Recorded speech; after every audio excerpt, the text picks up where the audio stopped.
Ngobrol Berbudaya, podcast yang membahas isu budaya, pendidikan, dan kehidupan dari berbagai sudut pandang. Betul sekali, podcast ini hadir untuk menemani kalian berpikir kritis dan tetap santai dan terbuka.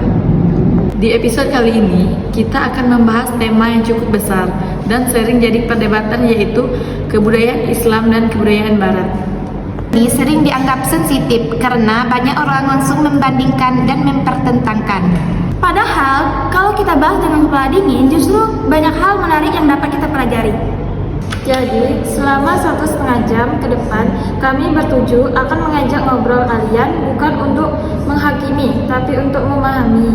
Sebelum kita masuk lebih jauh, kita perlu menyamakan persepsi dulu apa yang sebenarnya dimaksud dengan kebudayaan. Secara antropologis, kebudayaan mencakup nilai, norma, pengetahuan, kepercayaan, seni, hukum, adat istiadat, serta kebiasaan yang diwariskan dari generasi ke generasi. Dalam Islam, kebudayaan tidak bersifat bebas nilai. Budaya harus sejalan dengan prinsip tauhid, yaitu pengakuan bahwa Allah adalah pusat dari seluruh aspek kehidupan. Karena itu, kebudayaan Islam tidak hanya terlihat dari simbol seperti pakaian atau seni, tetapi juga dari cara berpikir, bersikap, dan mengambil keputusan. Misalnya pendidikan, budaya Islam menekankan adab sebelum ilmu, artinya kecerdasan harus dibagi dengan akhlak. Sedangkan budaya Barat melihat budaya sebagai hasil konstruksi sosial manusia yang terus berubah mengikuti perkembangan zaman dan rasionalitas. Inilah perbedaan mendasar. Islam memandang budaya sebagai bagian dari ibadah, sedangkan Barat memandang sebagai ekspresi manusia. Jika ditelusuri secara historis, kebudayaan Islam tumbuh dari masyarakat Madinah yang dibangun oleh Rasulullah SAW berdasarkan nilai persaudaraan, keadilan, dan juga keimanan. Islam tidak menghapus seluruh tradisional lokal, tetapi menyaring dan memperbaiki agar sesuai dengan nilai tauhid. Hal ini berbeda dengan Barat yang mengalami fase panjang seperti Yunani kuno, Romawi, abad pertengahan, Renaissance, hingga modernisme. Perubahan besar di Barat terjadi saat munculnya Renaissance dan pencerahan yang menempatkan akal manusia sebagai pusat kebenaran. Dari sinilah lahir sekularisme, yaitu perpisahan agama dari kehidupan publik. Sementara Islam tidak mengenal dikotomi agama dan kehidupan. Semua aspek hidup terhubung dengan nilai spiritual.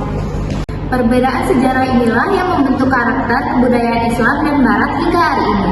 Salah satu perbedaan paling mendasar antara kebudayaan Islam dan Barat adalah konsep mendasar. Dalam Islam, kebebasan selalu disertai tanggung jawab moral dan spiritual. Manusia bebas memilih, tetapi setiap pilihan akan diminta pertanggungjawaban di hadapan Allah. Sementara dalam budayaan modern, kebebasan sering dimaknai sebagai hak individu yang nyaris tanpa batas. Terlihat dalam gaya hidup seperti cara berpakaian, pergaulan, bahkan pandangan tentang keluarga. Islam mendapatkan keluarga sebagai fondasi peradaban, sedangkan Barat cenderung menempatkan individu sebagai pusat. Perbedaan nilai ini bukan untuk dipertentangkan, tetapi untuk dipahami secara kritis. Sekarang, kita masuk ke contoh yang lebih dekat dengan realitas kita di Indonesia. Pertama, bisa dilihat dari fenomena sosial media dan budaya fleksi di kalangan anak muda Indonesia. Konten viral yang menampilkan gaya hidup mewah, pamer barang, liburan mahal, bahkan utang demi konten. Kalau kita kritis, ini sangat dipengaruhi budaya konsumerisme, berat dan bertentangan dengan nilai Islam tentang qanaah dan kesederhanaan. Dampak nyata di Indonesia muncul rasa iri sosial, tekanan mental, dan standar kebahagiaan yang semu di kalangan remaja. Kasus kedua bisa dilihat dari pergaulan bebas dan normalisasi pacaran berlebihan yang sering dianggap wajar atas nama modernisasi. Padahal, data dan realitas sosial menunjukkan meningkatnya kehamilan tidak diinginkan dan juga krisis keluarga muda. Kasus ketiga, ada di dunia pendidikan. Banyak sekolah dan kampus di Indonesia yang unggul akademik tetapi krisis adab dan etika. Contohnya, maraknya kasus siswa atau mahasiswa yang kurang menghargai guru dan dosen.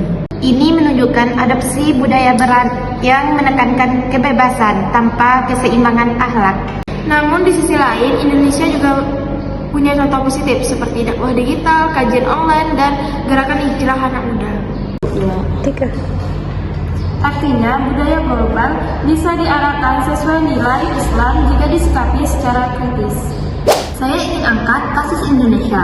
Apakah keterbukaan budaya barat membuat generasi muda kita kehilangan jati diri? Kalau melihat fenomena menurunnya minat terhadap nilai lokal dan agama, saya cenderung mengatakan iya. Saya kurang sepakat sepenuhnya. Di Indonesia justru banyak anak muda yang kritis dan memilih nilai secara dasar. Contohnya, munculnya komunikasi literasi Islam rajin di kampus dan gerakan. Masalahnya bukan pada budaya baratnya, tapi lemahnya pendampingan ini di keluarga ataupun pendidikan. Indonesia punya modal besar, Pancasila, budaya lokal, dan Islam moderat. Jika semua itu diperkuat, budaya barat tidak akan menggunakan identitas, justru bisa memperkaya.